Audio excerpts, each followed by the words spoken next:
हाय नमस्कार. आता जे गिफ्ट आणलं होतं पहिल्या वेळेस काकासाठी ते आता आपण ओपन करायला देणार आहोत. बघू आता काकाचं काय रिॲक्शन असतं. हे बघा माझे वडील, यांना आम्ही काका म्हणतो कारण लहानपणापासूनच काका म्हणायची सवय लागली. कारण माझ्या काकाच्या मुली होत्या, त्या काका म्हणत होत्या, मग आम्ही पण काकाच म्हणायला लागलो. त्यांना पहिल्या वेळेस कोणीतरी काहीतरी घेतलं होतं कारण अत्यंत हालाकीच्या परिस्थितीतून त्यांनी संसार करत करत कष्ट करत करत बऱ्यापैकी कमवलं आहे.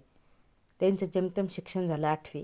माझी आई तर शिकलेलीही नाही आहे आणि सगळं काही स्वतःच्या बळावर कमवलं आहे. त्यांना पहिल्या वेळेस कोणीतरी घेतलं होतं. हे बघा ते किती खुश होते आता वाज बघून, आहे का. ते एकदम अचंबित झाले की घड्याळ बोलवलं आहे. मी त्यांना सांगितलंच नव्हतं की मी तुमच्यासाठी गिफ्ट घेते काहीतरी म्हणून त्यांना घड्याळ बघितलं. ते म्हणले मला कुठे सवय. पण माझ्या आईने सांगितलं की तुझ्या जन्माच्या आधी आमच्याकडे एक घड्याळ पण होतं, एक रेडिओ पण होतं. पण जसा संसार गळ्यात पडला त्यांनी स्वतःसाठी खर्च करणं सोडून दिला.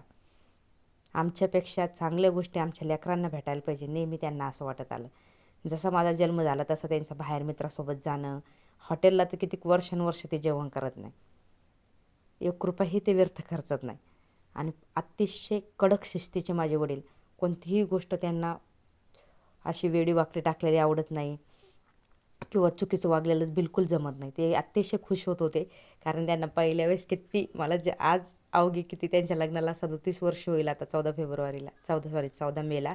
तेव्हापासनं माझ्या वडिलांना मी म्हणजे मला तर जन्म झाल्यापासून माझ्या वडिलांच्या हातात मी घड्याळ बघितलेलं नाही आहे. म्हणून म्हटलं आता घड्याळ घेऊ. तर त्यांनी आता दुसरं गिफ्ट पण खोलायला सुरुवात केली. त्यांना म्हणलं बघा दुसरं गिफ्ट पण. आरवी लई खूप ओरडत होती म्हणून आरवी त्यांच्याजवळ टाकली आणि त्यांनी गिफ्ट फाडायला सुरुवात केली. त्यांचा वेगळा आनंद होता कारण त्यांचा स्वभाव असा आहे की ते दुःख दोन्ही ते बोलून दाखवत नाही.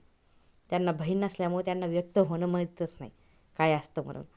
खूप मला कळतं त्यांनी एक दिवसही ते घरी राहिलेलं नाही आहे. कधी ट्रॅक्टर चालवलं आहे, कधी कापूस भरला आहे, कधी विहिरीवरती कामं केले.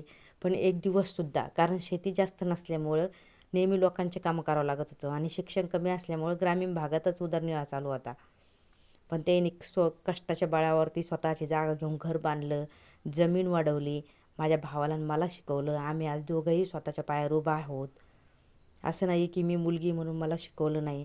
हे बघा चष्मा, आता त्यांना इतका आवडला नाही हो चष्मा. 3 चष्मे आले त्याच्यामध्ये. मी ऑनलाईन बोलवलं त्याच्यामध्ये. ते बाहेर बघत होते ऊन कमी का जास्त आहे. मग त्यांना म्हटलं 3 प्रकारचे आता तुमच्या हाताने ठेवून द्या. पहिला चष्मा काढला आणि दुसरा तर लोक माझ्या आईला, अगं बाई सोनी बापाला एवढं घेतलं काय, अरे बापरे घड्याळ घेतलं काय. तीही खुश झाली. पोरगं तर मला इतकं जेलिशी फील करायला लागलं, काका आज्याला घेतलं मला काही 1 रुपया घेतलं नाही हे वचकन करायला लागलं.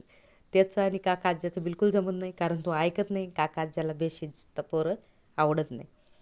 माझी आई बघायला लागली, बाई घड्याळ घेतलं काय. मग त्याला मी म्हटलं भाऊ तुला बी घेईन मी, काका आज्याला घेतलं तर म्हणून त्यांना पण देऊन टाकलं. मग आता ते लावून बघत होते एक एक आणि त्यांना एकदम आवडलं. म्हणजे एकदम खुशी त्यांच्या चेहऱ्यावर दिसत होती.